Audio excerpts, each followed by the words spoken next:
December 4th, and it was cold.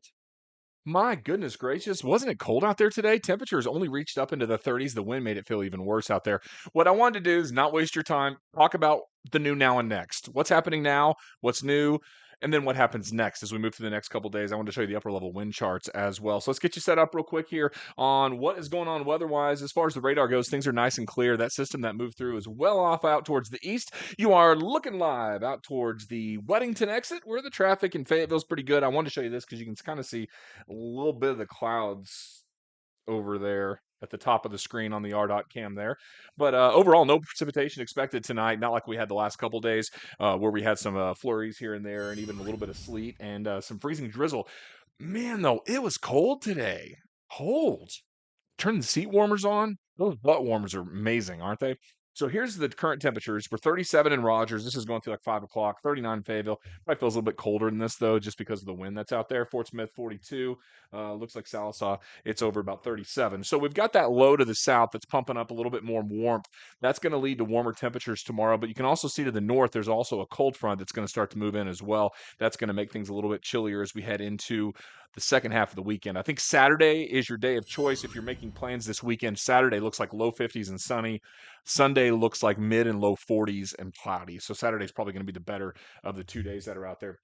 This is 72-hour precip totals. I wanted to show you this just to show you who actually saw some snow, sleet, whatever last night. There's a little band there from Fayetteville back through Tahlequah on I-49, those high elevation bridges and overpasses. Those are the ones that usually give us it seems like they usually give us most of the problems of any time of year, really.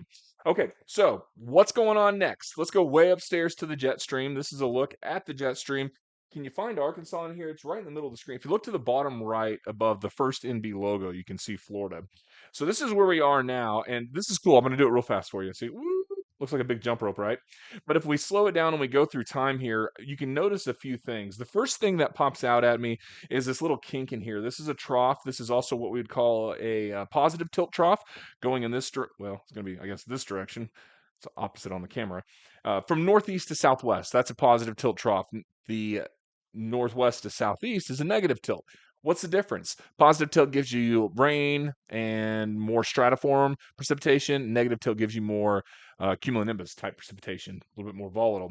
So the first thing you see here is that we do get a push of cool air right there. When is that? Well, if you were listening earlier, it's Saturday. So Saturday night to Sunday, we do get that little push of cool air. That's what's moving through. And then as we look into next week, what I thought was really interesting, see, still in this little trough pattern here with that northwest flow. But watch this. We've got another system right in there.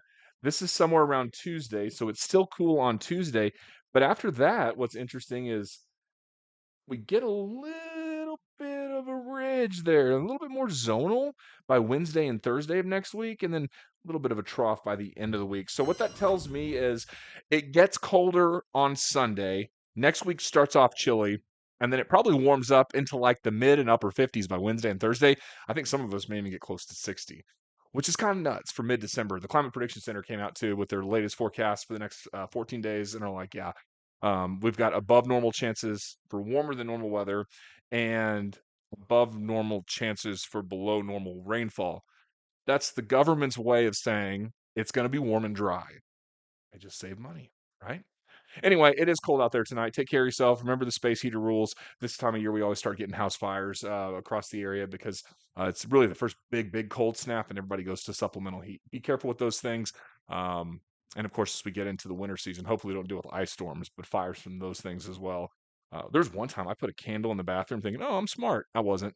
The flame almost caught the little towel hangy thing that you dry your hands off when you wash them.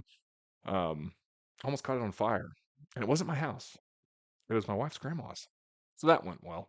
Anyway, that's what's going on weather-wise. You guys have a good one. I'm going to be out at the Rogers Christmas Parade tomorrow night. I'm going to bring my friend, not Darby, although I heard he's hosting it. And he is my friend, so I'm hoping to get a selfie. But I'm also going to bring my golden retriever, Kihei. So you have to stop by and say hi. I got his Santa hat and scarf today via Amazon. So I'm stoked about that. Maybe I'll post a picture in the comments. We'll see. I'll see you guys out there tomorrow night if you're headed out to that Rogers Christmas Parade. In the meantime, bundle up. It's cold. Expect the sunny day of the weekend on Saturday and warmer weather by the middle of next week. And I will catch you back on the flip side.